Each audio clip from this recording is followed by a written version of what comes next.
আসসালামু আলাইকুম। সকাল বিকালের নাস্তায় ডিম আর আলু দিয়ে খাস্তা একটি দারুণ মজার রেসিপি, যেটা চাইলে আপনারা সকাল বিকালের নাস্তার সাথে সাথে বাচ্চাদের স্কুলের টিফিনেও তৈরি করতে পারেন। চলুন তাহলে দেখে নেওয়া যাক সহজভাবে এই রেসিপিটা কিভাবে তৈরি করলাম।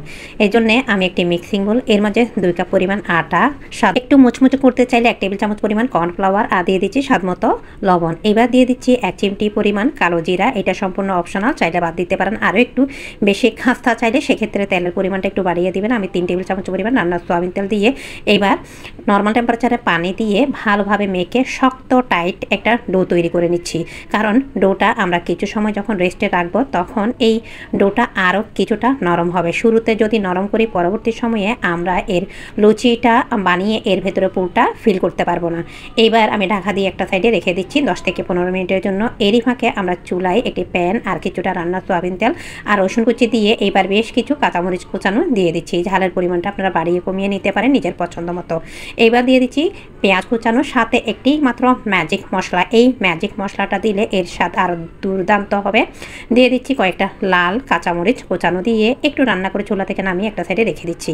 এইবার আবার একটি মিক্সিং বোল নিলাম, এর মাঝে আমি 1 বাটি পরিমাণ সেদ্ধ করা একেবারেই ম্যাশ করা দিয়ে দিলাম আলুটা আগে সেদ্ধ করে নিয়েছি, ফাঁকে দিয়ে দিলাম এখন কিছু সময় আগে আমরা যে পেঁয়াজটা রান্না করেছি সেটা, সাথে কিছুটা ধনিয়া পাতা আর স্বাদ মতো দিয়ে দিচ্ছি লবণ, দিয়ে একটু মাখিয়ে নিচ্ছি। আজ এই ডিম আলুর খাস্তা পুরি বা নাস্তাটা আমি 2 ধরনের ডিম দিয়ে তৈরি করে আপনাদের সাথে শেয়ার করব। দিয়ে দিলাম অলরেডি একটি ডিমটা আমি অফ স্ক্রিনে কিছুটা তেল আর লবণ দিয়ে ভেজে ঝুরি করে নিয়েছি, সেটা দিয়ে দিলাম। দিয়ে এবার মাখিয়ে একটা সাইডে রেখে দিচ্ছি। একটা সাইডে বাটির মাঝে আলুর ফিলিংটা রেখে দিয়ে এবার আমরা এতক্ষণ সময় পর্যন্ত যে ডোটা মেখে রেখে দিয়েছিলাম সেটা মোটামুটি কিছুটা সফট আরও নরম তুলতুলো হয়ে গিয়েছে। এখন আগের মতো টাইট নেই, মোটামুটি আমি লেচি করে নিয়েছি 8 থেকে 9টা।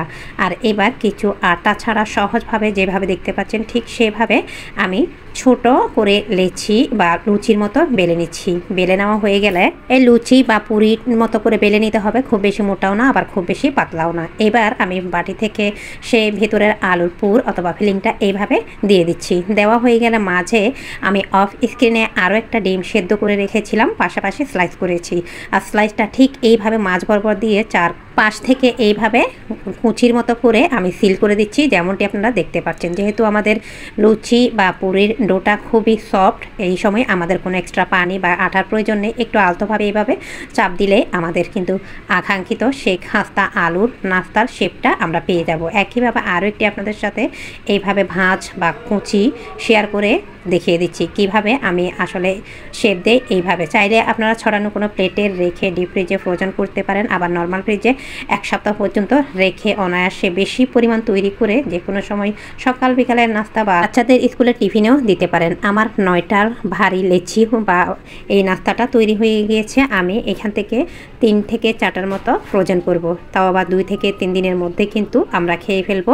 আর নর্মাল ফ্রিজে যদি আপনারা 1 সপ্তাহ রাখতে চান সেক্ষেত্রে যেহেতু এর মাঝে আমরা আলুটা ব্যবহার করেছি ডিপ ফ্রিজে রাখবেন। এই তো আমি অন্যদিকে প্যানের মাঝে পর্যাপ্ত পরিমাণ রান্নার সয়াবিন তেল গরম হওয়ার পরে এবার দিয়ে দিলাম সেই ডিম আলুর খাস্তা নাস্তাটা।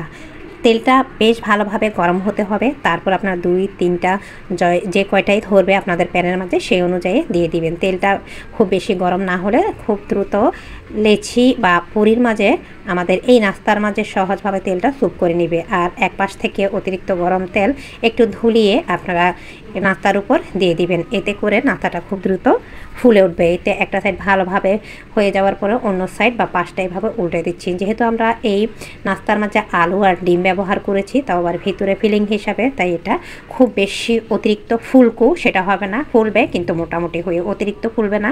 এই তো এরই মাঝে কথা বলতে বলতে কিন্তু আমাদের অসম্ভব মজার ডিম আলুর খাস্তা, অসম্ভব মজার সকাল বিকালের এই নাস্তা তৈরি হয়ে গেল। পাশাপাশি চাইলে আপনারা কিন্তু আপনাদের বাচ্চাদের স্কুলের টিফিনেও দিতে পারেন। এবার গরম গরম সকাল বিকালের ডিম আলুর খাস্তা পুরিটা আপনাদের সাথে শেয়ার করে একটু ভেতরটা দেখিয়ে দিচ্ছি।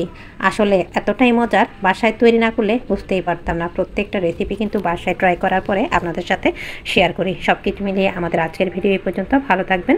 আসসালামু আলাইকুম।